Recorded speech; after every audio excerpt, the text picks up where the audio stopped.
ఆ ఛానల్కి స్వాగతం. చూస్తున్న వీక్షకులకు ప్రేక్షకులకు ప్రియ కాళ భైరవ భగవద్బంధులకి స్వాగతం పలుకుతూ మమ్మల్ని ఎంతగానో ఆదరిస్తూ ఉండబడినటువంటి ప్రియ సోదర సోదరీమణులకు అందరిపైనను సనాతన ధర్మ సంరక్షకులకు జ్యోతిష్య అభిమానులకు అందరికీ కూడా స్వాగతం పలుకుతూ ద్వాదశ రాశుల్లో గ్రహ గమనాన్ని ఒకసారి వీక్షింపచేద్దాం. వృషభ రాశిలో కుజుడు మరియు దేవగురు బృహస్పతి సంచార స్థితి, కర్కాటక రాశిలో రవి సంచార స్థితి, సింహరాశిలో బుధ శుక్ర సంచార స్థితి, కన్యరాశిలో కేతు భగవానుడు సంచార స్థితి, కుంభరాశిలో శని భగవానుడు వక్రగమన సంచార స్థితి, మీనరాశిలో రాహు సంచార స్థితితో ద్వాదశ రాశుల్లో గ్రహ గమనాలు ఈ విధంగా ఉన్నాయి.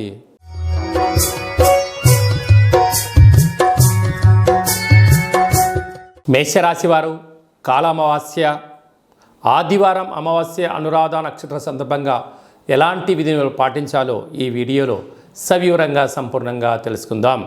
మేషరాశిలో ఏ నక్షత్రాలు వస్తాయనగా అశ్విని నక్షత్రంలోని 4 పాదాలు, భరణి నక్షత్రంలోని 4 పాదాలు, కృతికా నక్షత్రంలోని 1 పాదం కలిపితే మేషరాశి. చాలామందికి పుట్టినటువంటి కాల సమయంలో డేటా బర్త్లు లేనటువంటి కారణం వలన పేరు యొక్క మొదటి అక్షరాన్ని అనుసరిస్తూ ఆ రాశిని తెలుసుకునే ప్రయత్నం చేద్దాం. చూ, చే, చో, లా, లీ, లు, లే, లో, ఆ అక్షరాల వారందరూ మేషరాశి జాతకులే. మేషరాశి యొక్క అధిపతి కుజ భగవానుడు. వీరికి ధనవాకు కుటుంబ స్థానంలో కుజుడు సంచారం చేయడం వల్ల కుజదోష ప్రభావము కారణం చేత దయచేసి అప్పులు ఇవ్వద్దు, అప్పులు తెచ్చుకోవద్దు. అక్కడే దేవగురు బృహస్పతి సంచారం చేయడం వలన రుణ సమస్యలు, రోగ సమస్యలు మీ మీద పడకుండా చూసుకునే మానవ ప్రయత్నం చేయగలగాలి. విద్యా వినయ సంపన్నం అంటారు.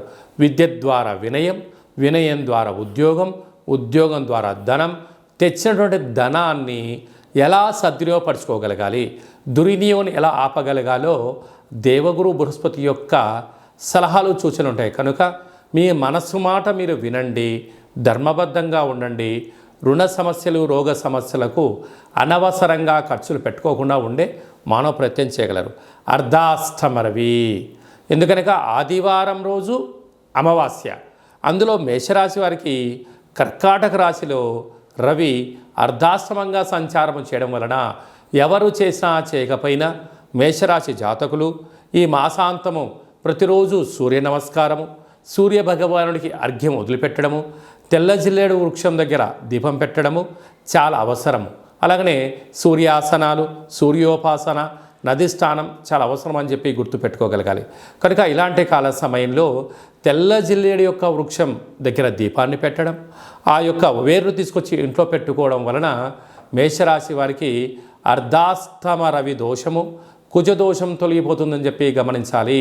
మీ జన్మ నక్షత్రం రోజున అష్టమి అమావాస్య తిథి ఎందున దయచేసి దూర వాయు జల ప్రయాణాలు పెట్టుకోవద్దు. అదే కాకుండా వాగ్వివాదాలకు వెళ్ళొద్దు, అపోహలకు వెళ్ళొద్దు, చిన్న చిన్న విషయాలకు ఆందోళన తగదు.